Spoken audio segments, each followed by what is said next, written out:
Meus irmãos, então nós estamos vendo sobre a perseverança dos santos. Então, nós vimos que Deus é quem nos sustenta. Lembra? Filipenses 1,6, aquele que começou há de completar a boa obra na minha vida e na sua. Né? Então, Deus é quem nos chama, Deus é quem abre a nossa mente, o nosso coração, nos dá entendimento do Evangelho, da graça, e Deus, Ele também nos sustenta, porque a nossa natureza ainda não foi glorificada. Nós vamos passar por isso hoje, mas isso tudo só acaba na glorificação, quando eu e você morrermos, ou quando eu e você, se estivermos vivos, na volta de Cristo Jesus, estivermos com um corpo assim como o de Cristo, nós seremos glorificados, estaremos de maneira perfeita. Então, nós falamos sobre isso e citamos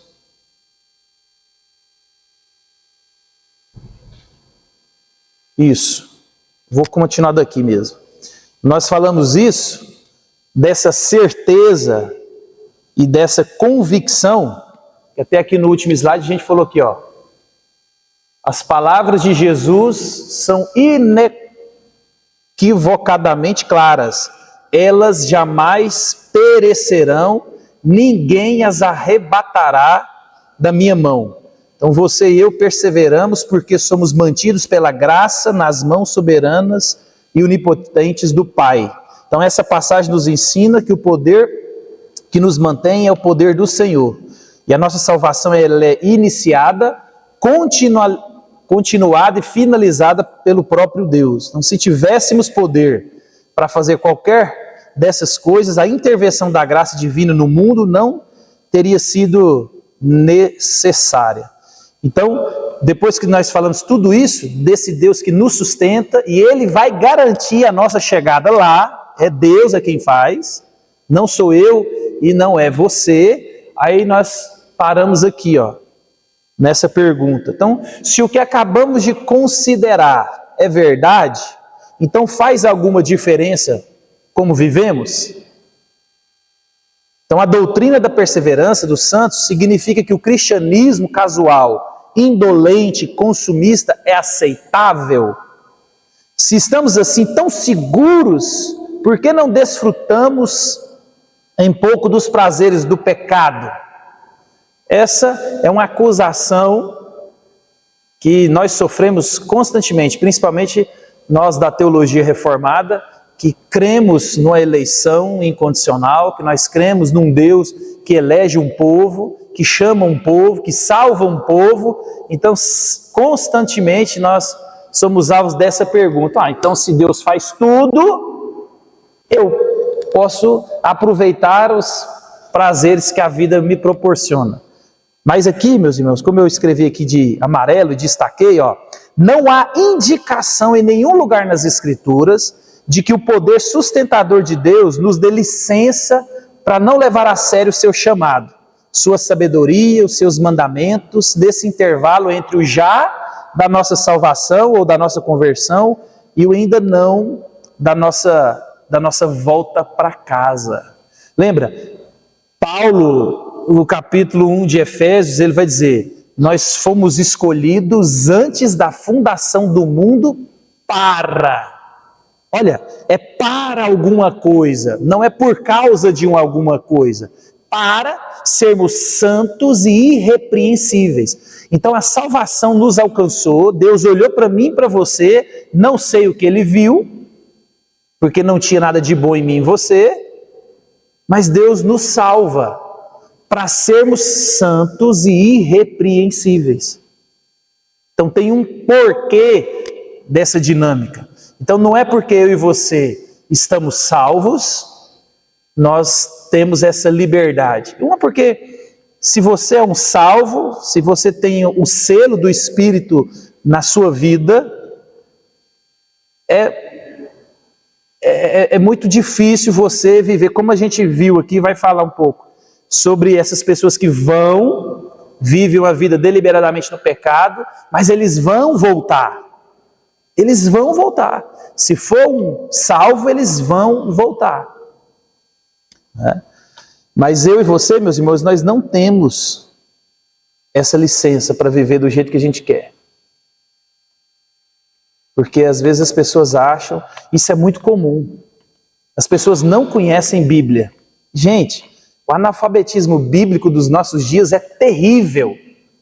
As pessoas têm informação, mas não têm conhecimento. As pessoas acham, né, e isso fica mais latente, nós estamos estudando os homens lá, sobre o Evangelho, e quando você vai estudando sobre esse Deus que fez tudo e você só responde com fé, nós percebemos que é muito fácil nós vivermos uma vida onde nós fazemos alguma coisa esperando que Deus faça outra coisa. É muito fácil. É muito fácil. Eu e você, por exemplo, mantermos uma honestidade, mas a motivação da nossa honestidade, por exemplo, não é o desejo de agradar a Deus, que é fiel, mas é o medo ou o orgulho.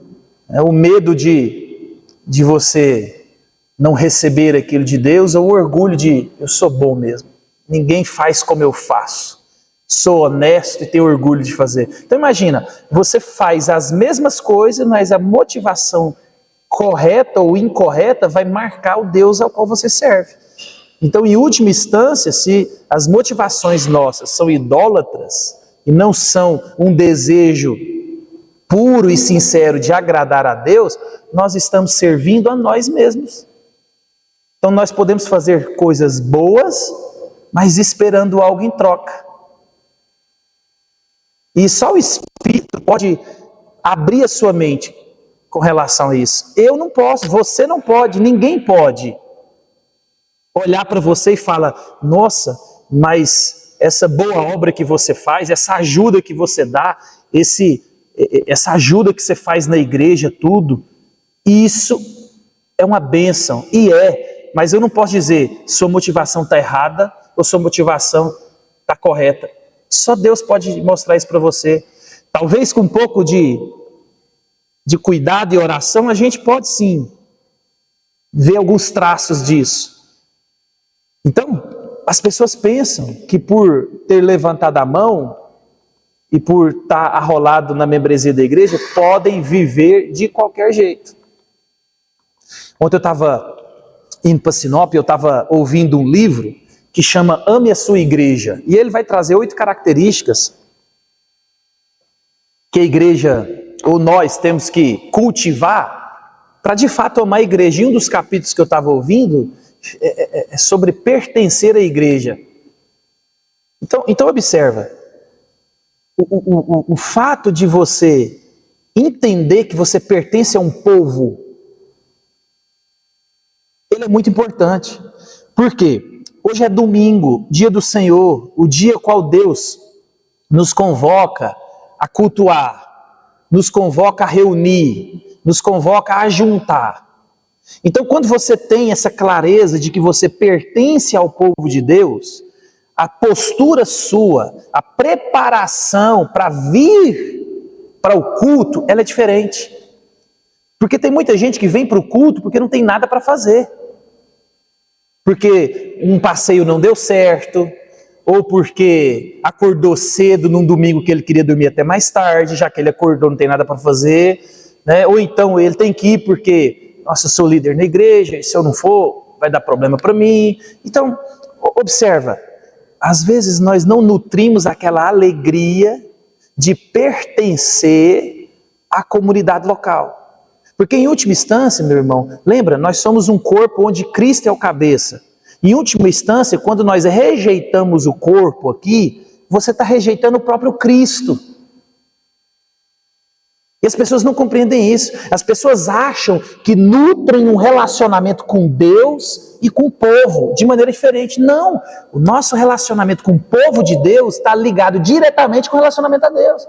Não foi assim que Jesus disse? Ó, tive fome, vocês me deixaram com fome. Tive sede, vocês me deixaram com sede. Senhor, quando foi que nós fizemos isso? quando vocês deixaram de fazer por um dos meus pequeninos. Então observa, Paulo na estrada de Damasco, ele cai para trás lá do cavalo, e Paulo estava perseguindo Jesus? Estava? Não, ele estava perseguindo os seguidores de Cristo, ele estava vindo matar o pessoal. O que Jesus fala para ele? Paulo, por que você me persegue? Ué, nem te conheço, que negócio é esse que eu estou te perseguindo? Então observa, a nossa relação com a igreja, a nossa relação com o povo de Deus, ela é diretamente ligada a Deus. Então assim, nós caímos no engano do nosso coração de achar que eu posso me relacionar com a igreja do jeito que eu quero e com Deus do jeito que eu quero. Isso não é bíblico. E isso é fruto de uma má teologia de que não, eu creio em Jesus, eu sou salvo, então eu estou tranquilo. Então observa, as pessoas às vezes acham que podem vir para a igreja quando quer. E pode, não tem problema. Só que essa atitude mostra quem é o Deus do seu coração. Quem você está servindo? Porque você não vem para o culto porque nós aqui temos um documento e diz que todo domingo tem culto. Não, a Bíblia diz que eu e você precisamos cultuar. O ajuntamento solene, o culto, o ensino, ele é uma ordenança. Então observa, nós não podemos viver do jeito que a gente quer. Nós não podemos criar filhos do jeito que a gente quer. Porque a gente vai criando filhos, a gente vai vivendo o casamento, a gente vai vivendo a vida da igreja do jeito que a gente quer, porque fala, não, eu sou crente, sou salvo, eu posso... E não é assim. E aí eu passo tempos e tempos, eu estou ouvindo crente ter conversas de descrente. Ontem eu ouvi uma conversa de crente de descrente. Não, porque meus filhos estão namorando, então eu falo, né? Mas aí, quando o outro começou a namorar, já peguei a menina e levei para colocar um DIU. Olha, você está entendendo? Você consegue compreender um crente que leva um filho para colocar um anticoncepcional? Então, olha para você ver a mentalidade, tanto que está corrompida, de que o mal é o engravidar. Você acha que o mal é engravidar? O mal é você ofender a Deus todos os dias. Então, observa, não tem Deus na jogada. Não tem uma Bíblia que diz o sexo é para o âmbito do casamento. Quem pode fazer sexo é casado, ponto final. A Bíblia é tão radical com relação a isso que você é proibido de fazer sexo antes do casamento e é proibido não fazer sexo depois do casamento. Então olha para você ver tanto que isso é sério na Bíblia. Quem faz sexo antes do casamento é pecado e quem não faz sexo no casamento é pecado. Mas observa, crentes que vivem como se... Então, essa ideia de que, já que eu tenho essa segurança da minha salvação, Deus, Ele me salvou, me sustenta e vai me levar para casa seguro, então estou tranquilo. Não é assim. Deus, Ele é um Pai amoroso. Lembra, nós somos a imagem visível de um Deus invisível. Existem pais que podem sim comunicar uma paternidade bíblica, mas nós somos pecadores. E Deus, Ele não é eu e você. Que os filhos fazem o que quer e a gente paga a conta. E eles fazem o que quer e a gente paga a conta, a gente paga a conta, a gente paga a conta. E nós não somos agente de Deus para tratar os nossos filhos. Muito pelo contrário, nós somos muito mais Eli do que um crente de verdade. Nós não temos coragem de fazer o nosso filho sofrer. Embora nós estamos infligindo um sofrimento terrível nos nossos filhos. Porque quando você lembra, 1 Reis, 2 Reis, 1 Reis ou 2 Reis, capítulo 1, Adonias quer tirar o trono de Davi. Por quê? Lá estava claro, depois você lê. Porque Davi, seu pai, não contrariava Adonias. Aí Salomão teve que matar Adonias. Então observa, um pai que faz as vontades dos filhos o tempo inteiro e acha que você está criando filhos alegres e felizes e não está. Eu estava ontem pensando sobre isso. A vida adulta, meus irmãos, ela não é brincadeira. A Janinha está lá no PAN.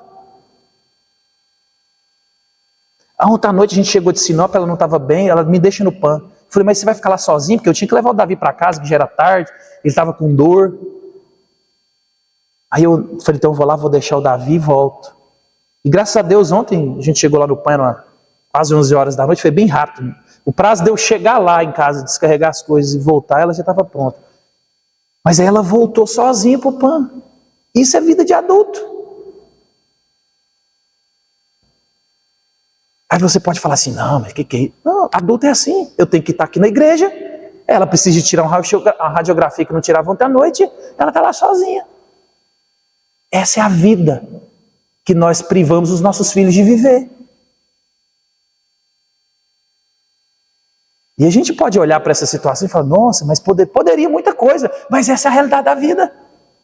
Coisa de adulto é isso. Você chegar a ponto de precisar de ir no médico sozinho. Olha, isso é vida de adulto. E nós privamos os nossos filhos. Não, papai leva. Não está errado isso, mas eu quero que a gente entenda o seguinte, a vida é essa. Tem situações que não tem papai, não tem mamãe, não tem o dinheiro, não tem nada. É só você e aquilo que você recebeu do pai e da mãe. E se você recebeu tudo de mão beijada, olha o problema que dá. Então, voltando, senão a gente fica saindo, né? Não existe nada nas Escrituras que nos dá essa liberdade de viver da nossa maneira. A própria Bíblia condena. Ai de vocês que vivem segundo a sabedoria de vocês. Dá errado, meu irmão. Viver de acordo com a Bíblia já é difícil. Renunciar a pecados, matar a carne, às vezes ter que exortar, ter que escutar uma exortação na humildade. Isso tudo já é difícil demais. Agora imagina quando eu e você vivemos uma vida deliberadamente só nossa. Então, é Deus quem nos sustenta. Então eu e você não somos sustentados porque nós temos um hábito de adoração. É Deus quem nos dá esse hábito de adoração regular. É Ele que nos sustenta através disso. Você não é sustentado por causa da sua fidelidade em participar do culto de adoração e do ensino público. É Deus quem usa esse compromisso. Você não é sustentado porque se compromete todos os dias a viver dentro dos limites dos mandamentos de Deus. Pelo contrário, é Deus quem usa essa disciplina para te sustentar. A Bíblia, meus irmãos, ela ensina para nós meios pelos quais eu e você agradamos a Deus. Então os meios de graça, o culto é o meio de graça, a oração é o meio de graça, a leitura é o meio de graça, a comunhão dos santos é o meio de graça, a ceia é o meio de graça, o batismo é o meio de graça. Isso tudo é uma ferramenta que Deus usa para nos sustentar, nos fortalecer e nos manter na fé. Então Deus faz a obra extraordinária de nos sustentar até o fim, através desses meios ordinários dos hábitos regulares da vida cristã. Lembra aqui, meus irmãos? Meios ordinários. O que é meio ordinário? É o arroz com feijão, é o todo dia. É o levantar, trabalhar, dormir, levantar, trabalhar, dormir, cuidar da esposa, cuidar dos filhos, cuidar do marido, cuidar da casa. Repete, repete. Isso é ordinário. E às vezes a gente acha que é o extraordinário. Então, observa. Deus cuida de nós todos os dias e nós não percebemos porque nós esperamos um cuidado, uma intervenção extraordinária. Agora Deus fez alguma coisa? Não, mas todo dia você levantou, já é graça e milagre. Você foi trabalhar, voltou, já é milagre. Seus filhos saíram, foram para a escola, voltaram, está todo mundo seguro, vamos dormir na casa, tem comida, tem um chuveiro, tem um ar-condicionado para dormir. É graça, milagre. E Deus vai nos sustentando e com isso Ele vai escancarando para mim e para você como Ele tem cuidado de nós, como Ele tem sido bondoso, como que Ele tem sido misericordioso e nos suportado apesar de nós. E aqui ele traz alguns textos Então não cansemos de fazer o bem, porque a seu tempo ceifaremos, se não desfalecermos. Com efeito, tendes necessidade de perseverança, para que, havendo feito a vontade de Deus, alcanceis a promessa. Então Hebreus, ele fala muito disso, né? Dessa perseverança. Então assim, eu persevero e sou salvo. Não, porque eu persevero, ou porque eu sou salvo, eu persevero. Então a perseverança é uma característica de quem tem o Espírito Santo. Por isso que Deus vai falar, fique tranquilo, vocês vão completar a caminhada. Eu garanto isso. Né? Aí ele cita, portanto também nós, visto que temos rodeados de tão grande nuvem de testemunhos, desembaraçando-nos de todo o peso e do pecado que tenazmente nos assedia, corramos com perseverança a carreira que está proposta. Então observa, a Bíblia, ela afirma que Deus é quem faz tudo, mas ela também afirma que eu e você temos que nos esforçar. Então a doutrina da soberania de Deus e da responsabilidade do homem, ela anda, meus irmãos, de maneira paralela. Então Deus faz tudo? Faz. Mas você tem liberdade para fazer as escolhas? Tem. Como que funciona isso? Não sei, a Bíblia não diz. Você está aqui, foi em primeira instância porque Deus te trouxe. Mas você está aqui porque você quis vir. Tudo que você faz é porque você quis fazer. Não existe aquela ideia de, nossa, meu Deus, uma força está me... Não, você fez porque você quis. Mas Deus está por trás de tudo e a gente não entende isso, porque Ele é Deus, Ele tem essa capacidade de Deus, que é só Ele que tem, de criar criaturas livres para fazer escolhas livres, ao mesmo tempo que Ele determina todas as coisas. Olha que maravilha! Olha! E se isso não fosse verdade, isso não ficar firme no meu e no seu coração, diante da tragédia da vida, você entra em desespero. Porque existe teologias que vai dizer, não, essa tragédia não foi vontade de Deus, isso aí foi o inimigo. Meu irmão, que loucura! Se Deus não foi o autor de tudo, eu vou entrar em desespero. Mas se existe um Deus que governa e fez tudo, Ele está no controle, mesmo que eu não entenda. E isso traz segurança para o meu coração e seu. Lembra? Você vai olhar em Atos, ele vai dizer assim, ó, vocês mataram Jesus, mas vocês fizeram tudo o que as minhas mãos determinaram. Em última instância, quem matou o próprio filho foi o Deus. Está claro nas Escrituras, é só você ler. Mas ele fala assim, vocês mataram. E ai daquele que entregou Cristo. Responsabilidade humana e soberania de Deus. Agora, se eu não entendo que esse Deus poderoso, soberano, amoroso e governa tudo, eu entro em pânico quando alguma coisa sai do controle. Porque se Deus não é o autor, e agora? Então se Deus só permitiu, e o diabo que está por trás de tudo, eu vou confiar em quem? Porque se Deus só está assistindo a situação, se Deus é passivo, estou perdido. Não preciso de Deus, porque agora...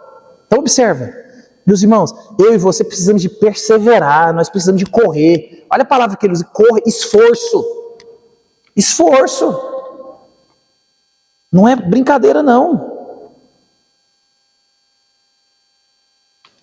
Então você trabalha, luta, resiste, obedece, confessa, arrepende-se, adora, estuda e depois repete. Faz tudo de novo, e de novo, e de novo. Então nenhuma dessas disciplinas seria suficiente para mantê-lo para sempre no rebanho do pastor, mas cada uma delas é ferramenta que o Pai usa para nos converter até o fim, nos conservar. Então, os meios de graça, essas coisas são só ferramentas que Deus usa. É Deus é quem sustenta, é Deus é quem faz todas as coisas. Então nós perguntamos lá atrás, né, se a maneira como nós vivemos faz alguma diferença. Então nós vimos que sim. Nós somos chamados para ser santos e irrepreensíveis. Então a maneira que eu e você vivemos faz toda a diferença. Porque Deus usa essas ferramentas para nos preservar. E aí ele lança outra pergunta. Então o que dizer sobre os crentes que abandonam a fé?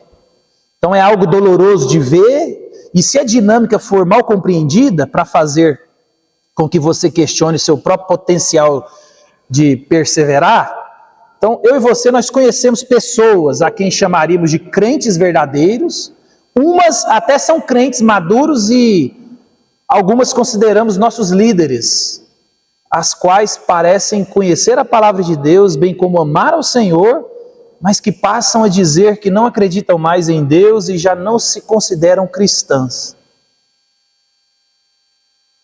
Olha, eu e você conhecemos pessoas assim, mais próximas de nós do que nós imaginamos.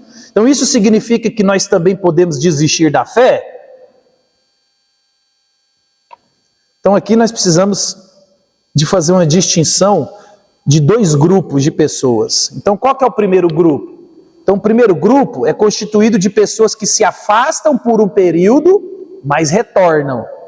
Então, por ainda termos corações que não estão totalmente purificados da corrupção do pecado, todos nós teremos momentos em que nossos pensamentos e desejos se desviarão para fora dos limites de Deus. Para alguns de nós, isso significará um momento de desobediência por meio de atitudes ou ações, seguido de confissão e arrependimento. Então esse é um grupo. Vai para fora dos limites de Deus, mas depois ele cai em si, ele se arrepende, filho pródigo, e volta. Para outros, esses desejos pecaminosos iniciais os afastarão do caminho de Deus por um longo tempo. Então às vezes as pessoas saem dos limites e eles não se arrependem rapidamente, eles mantêm e parece que gostaram do chiqueiro. Então nós conhecemos história de pessoas que voltaram depois de muitos anos à fé, que elas, por exemplo, tiveram na juventude ou ali no começo da vida adulta. Nós temos exemplos de cônjuges. Eu conheço mesmo a história de uma mulher que namorou com crente, tudo belezinha, casamento de crente. Na hora que ele casou, o cara até hoje nunca mais voltou da igreja. E era crente. Tocava no louvor e era... Mas está vivo, né? Pode ser que... Então, mas nós conhecemos histórias assim. A gente ouve constantemente histórias de pessoas nesse contexto. Então, se pessoas que conhecemos e amamos professam a fé e a viveram por um período e depois a abandonaram, não devemos desistir delas, não devemos parar de orar por elas, nem devemos fechar-lhes a porta do acolhimento da graça. Oremos porque Deus é capaz de fazer em seus corações aquilo que nós jamais poderíamos fazer. Enquanto elas estão afastadas da fé, não deveríamos fazer nada que comprometa a verdade de Deus, nem o seu chamado. Mas ao mesmo tempo, devemos estender-lhes a mesma graça paciente que Deus um dia estendeu a nós. Então esse é o remédio. Pessoas assim, é assim que nós nos portamos. Nós continuamos orando, continuamos intervindo diante de Deus em oração, porque aquilo que precisa ser feito, nem eu e nem você temos o poder de fazer. Só Deus muda o coração, só Deus abre a mente, só Deus traz um pecador arrependido. Então, nessa dinâmica, nós devemos sempre estender, então, principalmente para filhos, né? Acontece isso muito com filhos. Se você for ler um pouco da história, grandes homens de Deus passaram por isso. Billy Graham passou por isso, John Piper passou por isso, e outros grandes homens de Deus, que são referências no mundo, tiveram seus filhos desviados por um bom tempo. Mas são pais que continuaram orando pelos filhos e mantiveram aquela paciência graciosa que o próprio Deus tem comigo e com você. Porque quantas vezes eu e você pedimos perdão para Deus? O tempo todo. E como é que Deus nos trata? Com graça, com amor, com acolhimento. Então, é isso que eu e você devemos fazer. Então esse é o primeiro grupo. Aqueles que vão, mas retornam. Alguns saem, mas rapidamente voltam.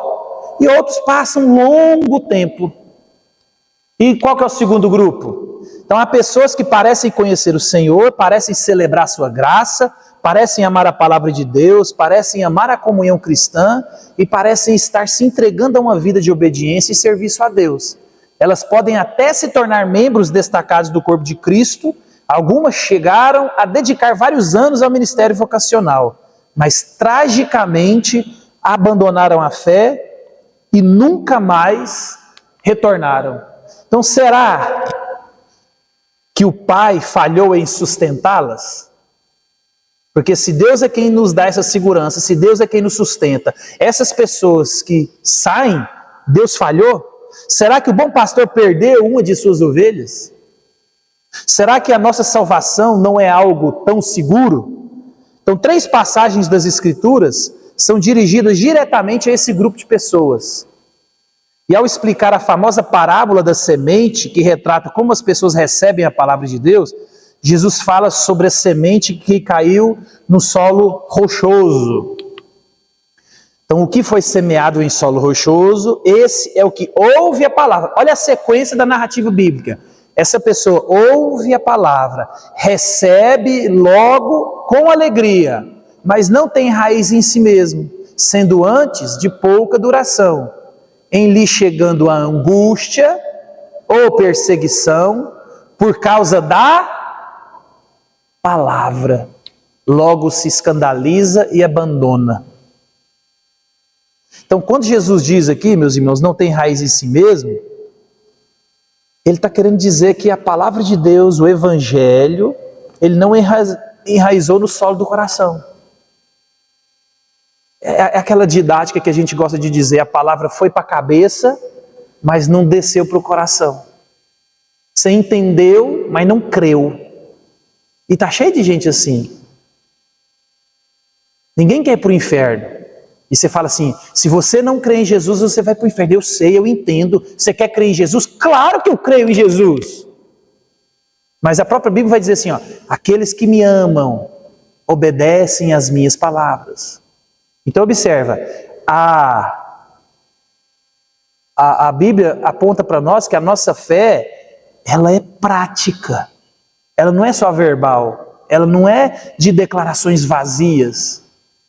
Não é. Uma porque, eu falei isso para vocês, o ChatGPT, quando o Piper escreveu para fazer uma oração, o ChatGPT fez uma oração, a coisa mais linda do mundo. Por quê? Uma máquina produz orações mais piedosas, mais santas e mais bonitas que a minha e a sua. Mas é uma máquina. É uma máquina. Então eu e você também podemos produzir orações bonitas, declarações perfeitas, mas um coração sem vida.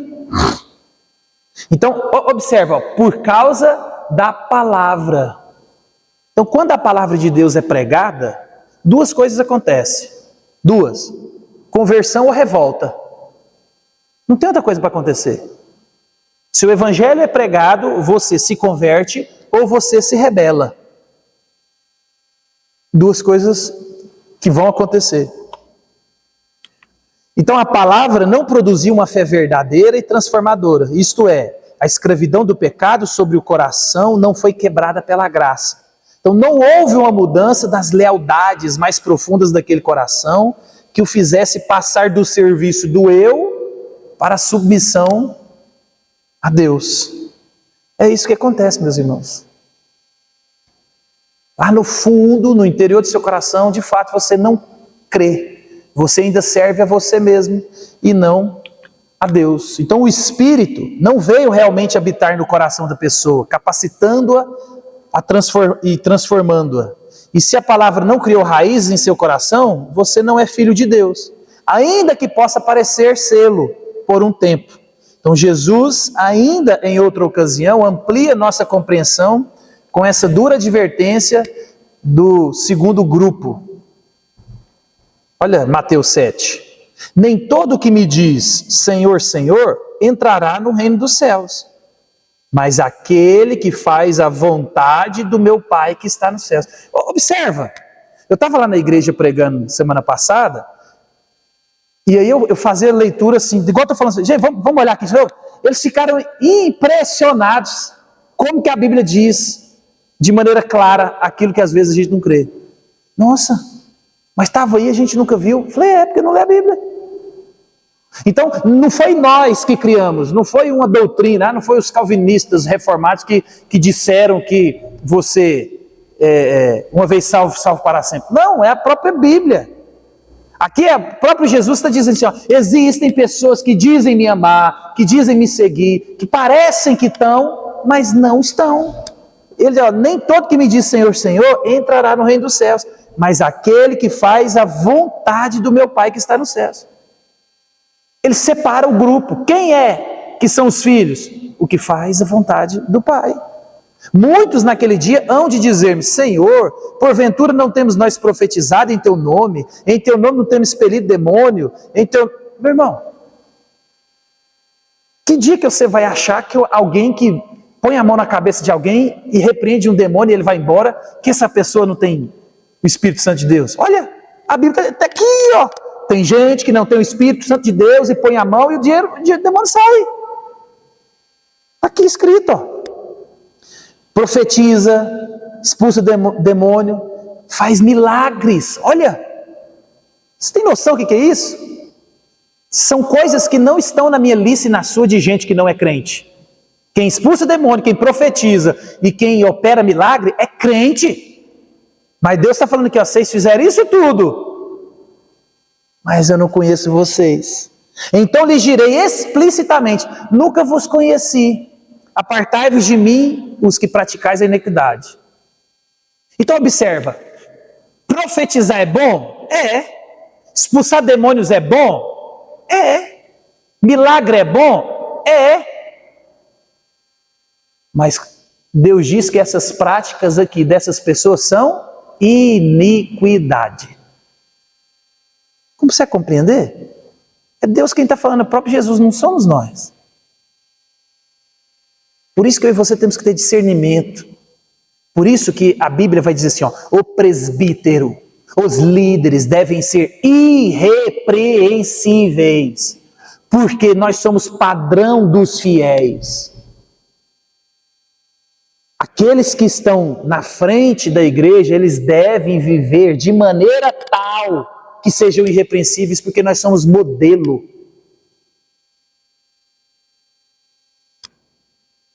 Eu e você precisamos de olhar a vida dessas pessoas. É por isso que a comunidade precisa de estar perto. Como que você vigia o crente, uns aos outros, distante? Por isso que está cheio de gente na igreja que não paga a conta, cheio de gente da igreja que está divorciando, cheio de gente da igreja que perdeu o controle dos filhos, cheio de gente da igreja que tem problema no trabalho, cheio de gente da igreja que é inimigo dos vizinhos, e a gente não sabe. E quando eu coloco igreja aqui, eu coloco a igreja toda. A igreja do Brasil, do mundo. Por quê? Porque são crentes de domingo. Você conhece aquele que te dá um abraço ali na porta, Pai do Senhor, e que saudade, meu irmão. São os crentes muito bons. E está cheio de gente que dentro da igreja, dentro da comunidade, numa célula, num grupo, numa reunião, num retiro, são pessoas maravilhosas. Fazem coisas maravilhosas, mas não são salvas, não têm o Espírito Santo. Pessoas que não amam a igreja, não amam as pessoas que Deus ama. Uma das características de gente que parece que é crente e não é gente que não ama o corpo de Cristo. Meu irmão, nós temos problema na igreja. A igreja machuca a gente, as pessoas nos machucam, falam o que não deve, na hora que não deve, do jeito que não deve, nos cobram o que não deve. Mas a gente ama esse negócio. Essa é a dinâmica de uns aos outros. Agora não. Como que você quer morar no céu com o povo de Deus se você não ama a igreja aqui? Não tem jeito. Então você vê, é visível, é nós que não queremos ver. Lembra, nós somos uma embaixada do reino dos céus aqui na terra. Então lembra, meu irmão, a igreja ela é uma embaixada. O que rege aqui é o governo da Bíblia. Quem já foi numa embaixada sabe como é que é. Você chega na capital, lá em Brasília, tem um bairro de embaixadas. No muro da embaixada dos Estados Unidos, por exemplo, a lei ali não é do Brasil, é dos Estados Unidos. É uma embaixada americana dentro do território brasileiro. Então, nós somos uma embaixada celestial no território do mundo. Agora, se eu e você não amamos esse povo ao qual nós dizemos pertencer, tem alguma coisa errada. Então, essas pessoas podem estar dentro do nosso meio, mas presta atenção, é raro. Acontece, porque nós somos falhos. Acontece. Mas quando eu e você percebemos com uma amplitude maior a vida de muitas pessoas, a gente percebe claramente que não são salvos, lavados e remidos pelo sangue de Cristo. Muito simples. É porque nós estamos longe. Todo mundo já viu Gramado longe? Gramado longe é a coisa mais linda do mundo. Você vem aqui da prefeitura, que a hora que você chega ali, você vê aquele gramado perfeito, verdinho. Você já andou lá em cima? Cheio de buraco. Você pega esse gramado aqui, ó, coisa mais linda, parece um tapetinho, parece? Entra aqui para você ver. Tem buraco lá que você põe um pé desse tamanho aqui, ó. Mas você tem que estar lá em cima, você tem que estar pertinho, aí você vai perceber as imperfeições. Agora, às vezes, a gente quer ver de longe é bonito, ó, verdinho, ó, retinho, ó. Anda lá para você ver. Cheio de buraco. E buraco grande, que aqui a gente não percebe. Tem buraco lá que você cabe o pé, ó, desse tamanho. Que a grama tampa assim, ó, que você põe o pé assim, você... Então, meus irmãos, isso é uma realidade. Nem todo que me diz Senhor, Senhor entrará no reino dos céus. E isso inclui essas pessoas que parecem ser, fazem obras no nome de Deus, mas não são. Então a pergunta que a gente faz é: por que eles não entrarão no reino dos céus? A resposta de Jesus é clara: eu nunca vos conheci. Isso significa que nunca foram ovelhas do rebanho do grande pastor. Eles nunca foram filhos adotivos do Pai. Apesar de toda a aparente justiça e obras de poder no ministério, nunca fizeram parte da comunidade dos redimidos. Se o Salvador não os conhece, então não fazem parte do grupo dos seus filhos.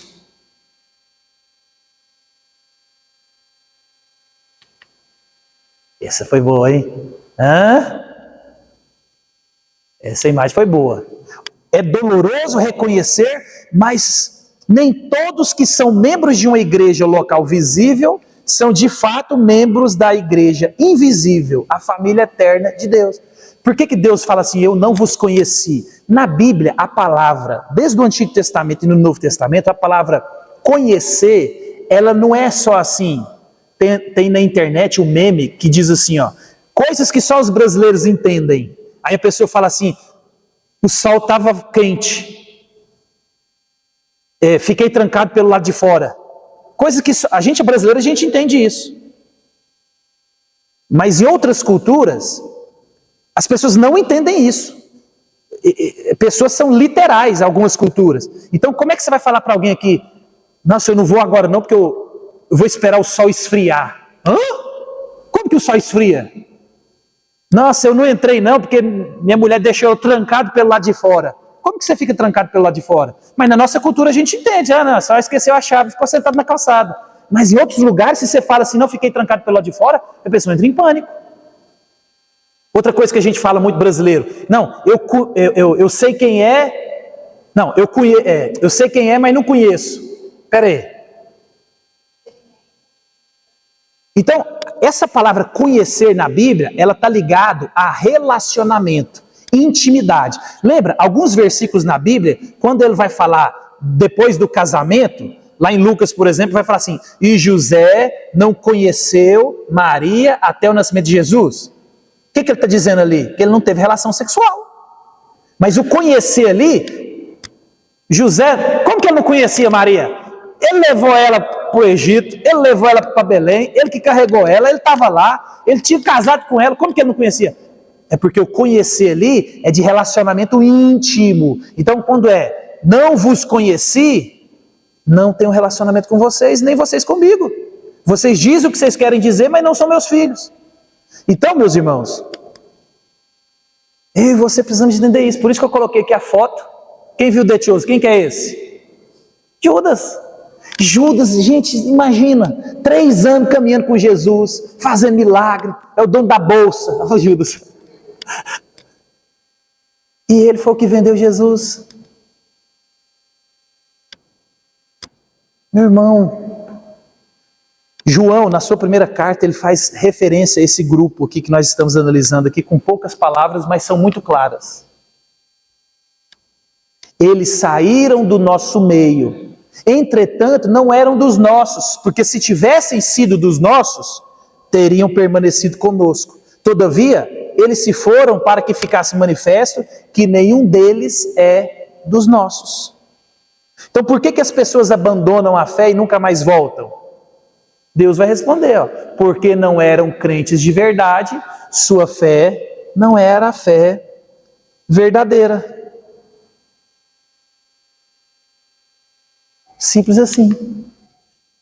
Então uma pessoa pode apreciar as complexidades da teologia, saber de teologia, mas não amar o Senhor. Isso pode acontecer.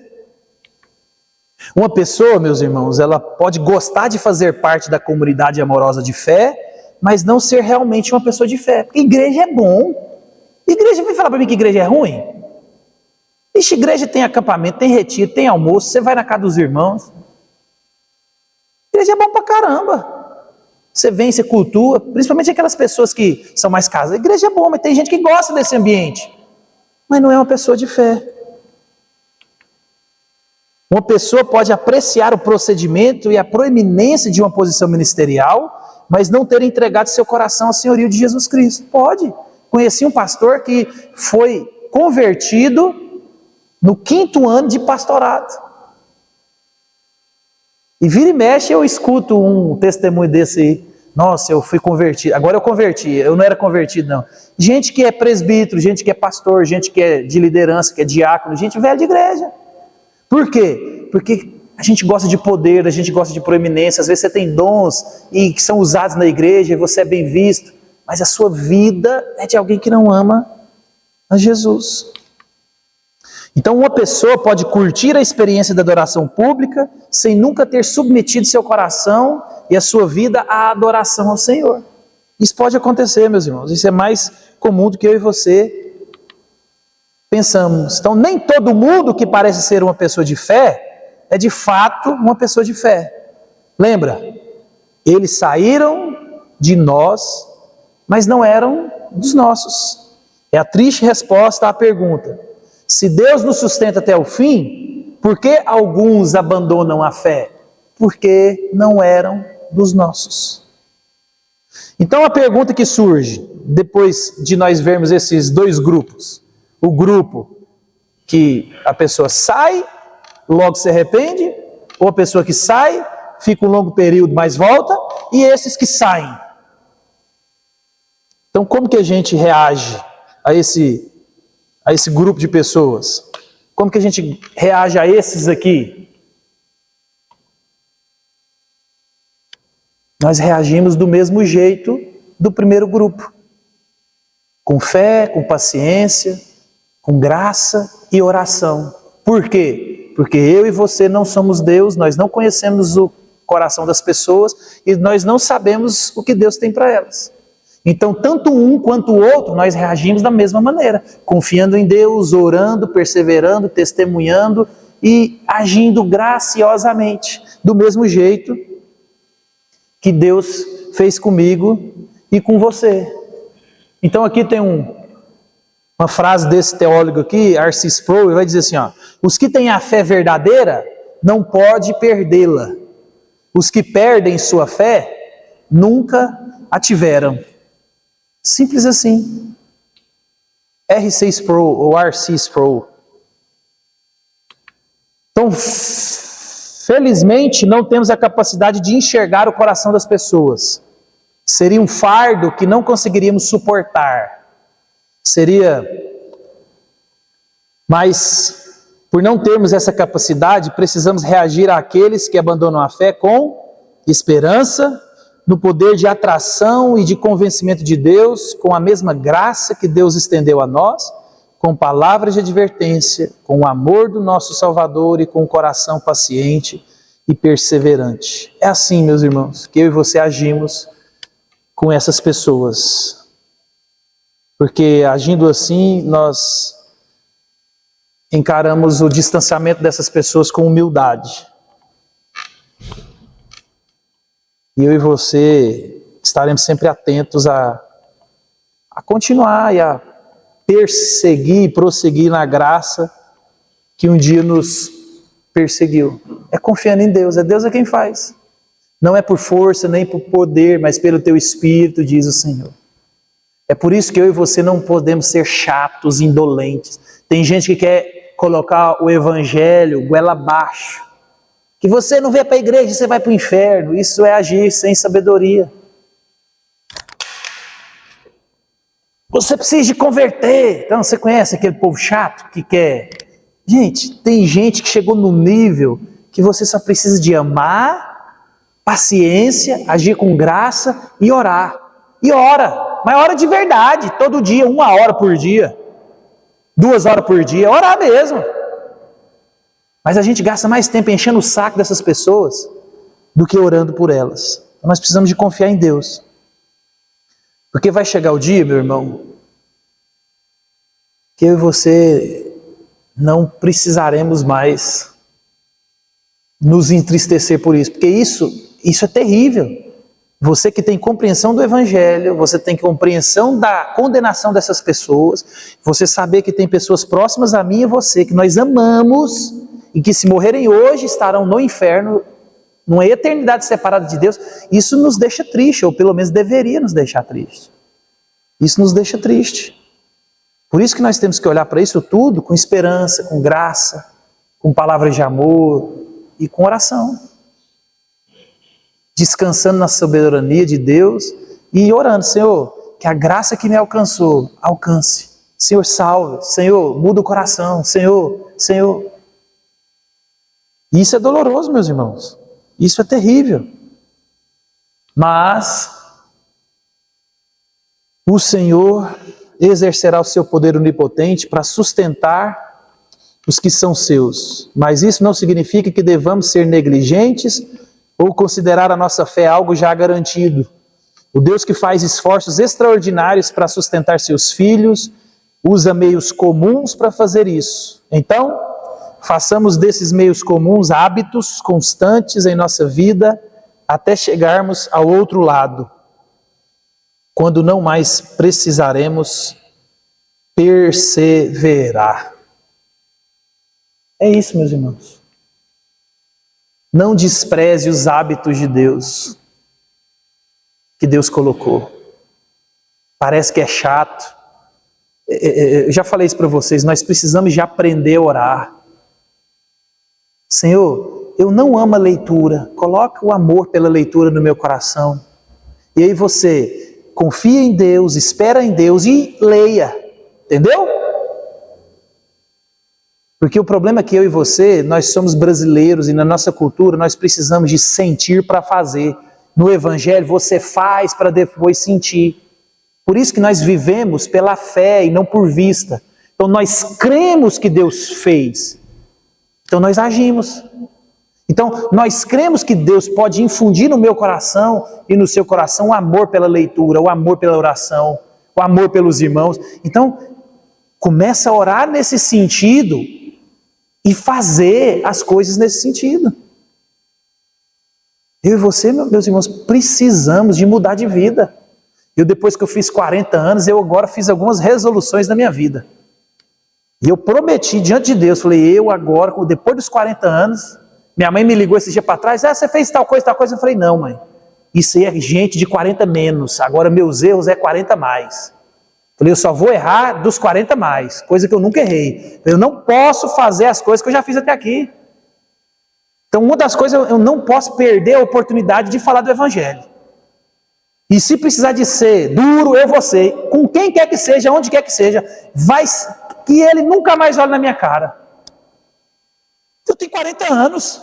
Se tudo der certo, eu tenho mais 20 anos de vida, 25. Eu vou ficar perdendo tempo?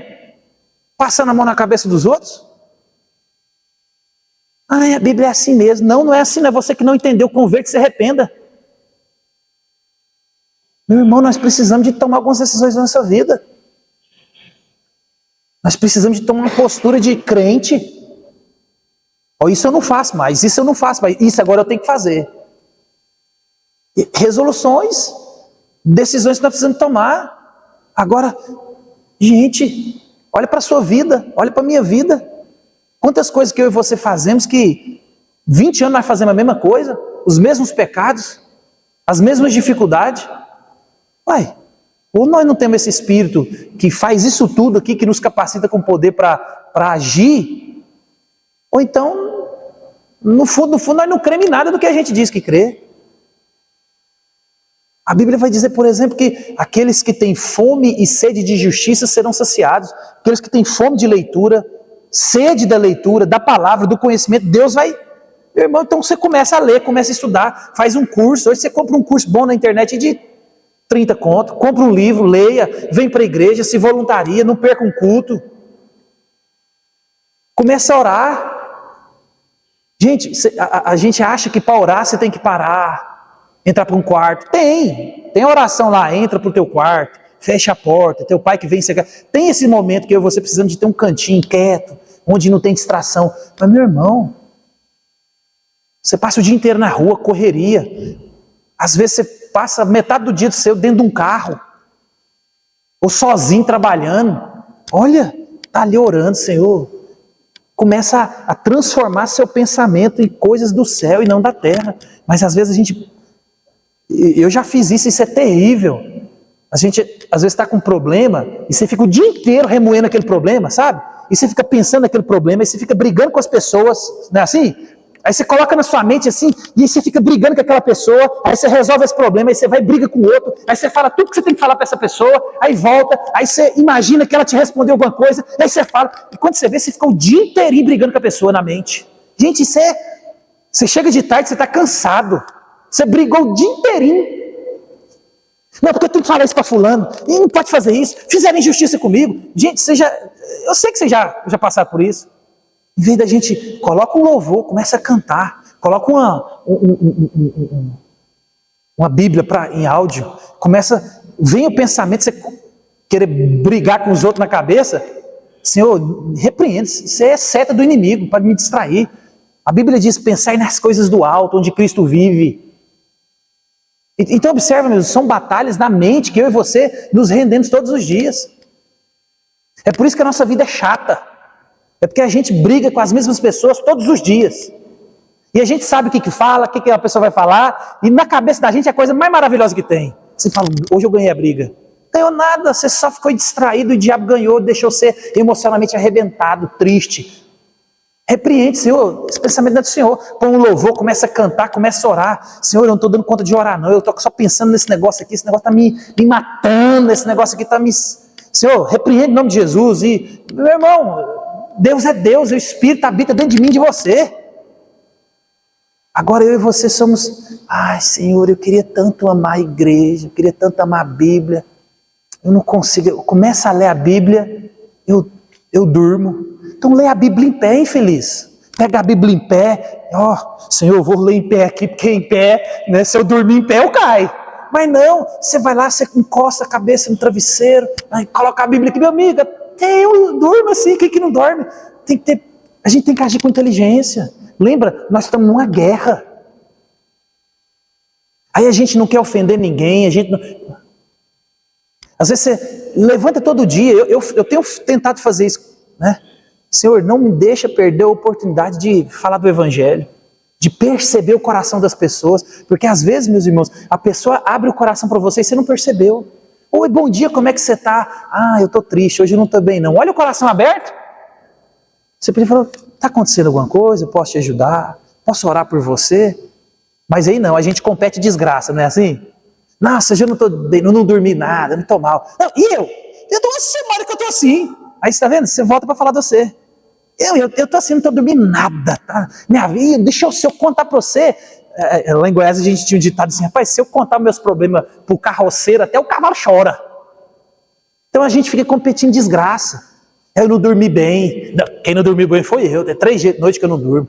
Ah, eu não estou. Rapaz, lá em casa estou com um problema de dinheiro. Dinheiro? Senta aqui, que se eu contar minha situação, você te dá o dinheiro para mim. Então, observa. E às vezes nós temos a oportunidade de falar, posso orar? Vamos orar. Às vezes Deus abre uma porta. Lembra, meu irmão, você não precisa ser inteligente, não. Às vezes só você fala assim, você está triste, vamos orar para que Deus traga uma alegria no seu coração. Porque se a pessoa não for crente, você fala assim, porque você conheça Jesus de fato e de verdade. Faz uma oração simples, oração de criança de 2 anos. Senhor, abençoa fulano, que ele conheça o Senhor, traga uma alegria que só o Senhor pode dar para o coração dele. Abençoa o dia dele, em nome de Jesus, amém. Olha, pronto. Meu irmão, é simples, é só a gente ser intencional. Levantar de manhã e falar: Senhor, não me deixe perder a oportunidade que eu tenho todo dia. Porque a gente tem. A gente tem. Nós precisamos, meus irmãos, de ser intencionais. Nós precisamos de demonstrar amor pelas pessoas. E isso a gente está demonstrando amor por Jesus. A glorificação final, a gente fica para ver isso daí depois. Que a gente falou só da perseverança dos santos. Perseverança para chegar na nossa casa. A glorificação eterna. Nós vamos chegar lá. Não sei quando.